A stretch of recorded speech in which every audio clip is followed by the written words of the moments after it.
کا تصور تھا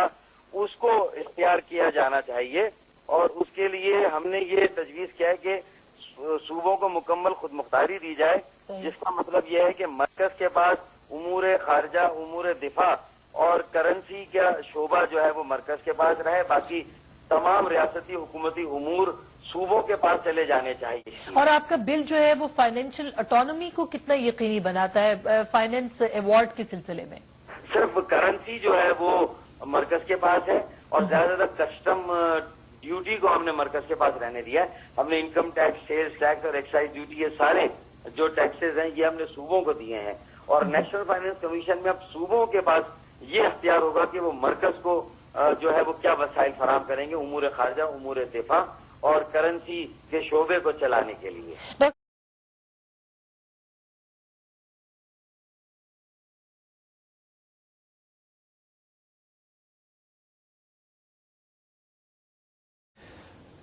امریکنز نے جب یہ نئی پالیسی اوباما ڈاکٹرن پاکستان کے خلاف ڈپلوائے کرنا شروع کی اس الیکشنز کے بعد،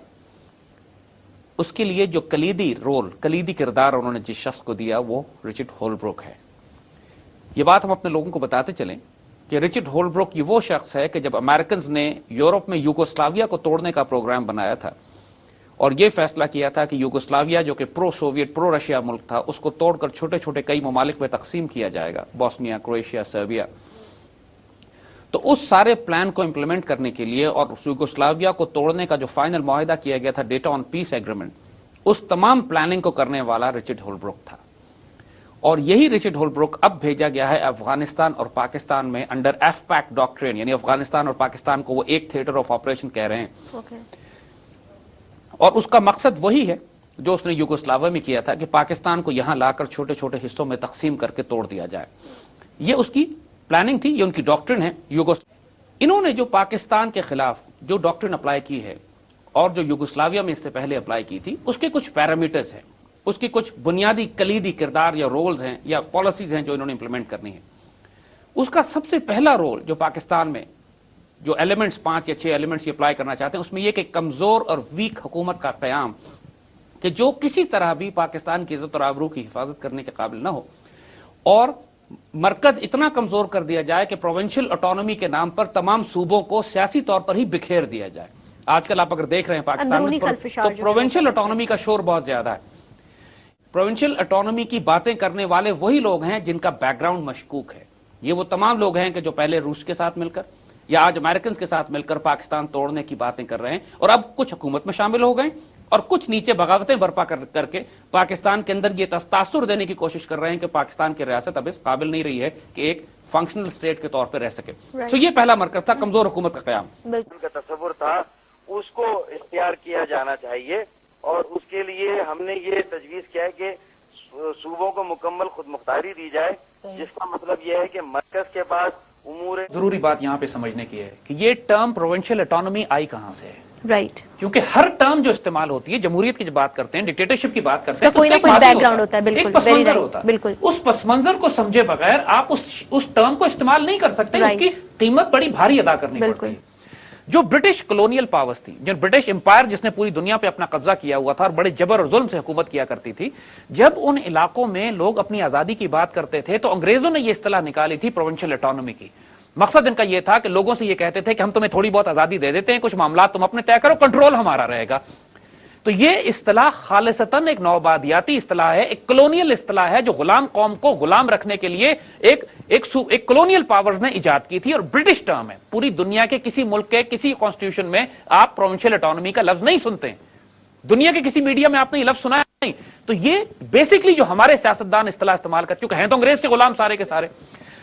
پہلی مرتبہ پاکستان میں پروونشل اٹانومی کا جو سب سے بڑا طوفان کھڑا کیا گیا تھا، یہ انڈیا نے شیخ مجیب الرحمان کے منہ میں یہ الفاظ ڈالے تھے کہ تم ایسٹ پاکستان کے لیے پروونشل اٹانومی کا نام لو۔ اچھا، یہ وہاں سے مطلب یہ بیسکلی انڈین اصطلاح ہے، انڈیا نے استعمال کی، امپلانٹ کی ہے ہماری سیاست میں، اور 6 شرائط، 6 ٹرمز دی تھی مجیب الرحمان کو کہ ہم ڈیفنس اور جو وہ ہے وہ چند ایک چیزیں، کرنسی جو ہے وہ رہے گی پاکستان مرکز کے پاس، باقی سب کچھ ہمارے پاس آ جائے گا۔ 6 پوائنٹ اس نے دیے تھے، اور بالکل وہ بغاوت کے 6 پوائنٹس تھے، اور یہ حکومت سمجھ ہی نہیں سکی مغربی پاکستان کی اس کو، اور وہ بحث اس پہ کرتے رہے کہ 6 کے بجائے تم 3 لے لو، 4 لے لو، 2 لے لو، اسی پہ بات کرتے رہے۔ اس میں سے ایک بھی ایکسپٹ کر لیں گے تو مرکز ٹوٹ جائے گا، فیڈریشن ٹوٹ جاتی۔ Got the point.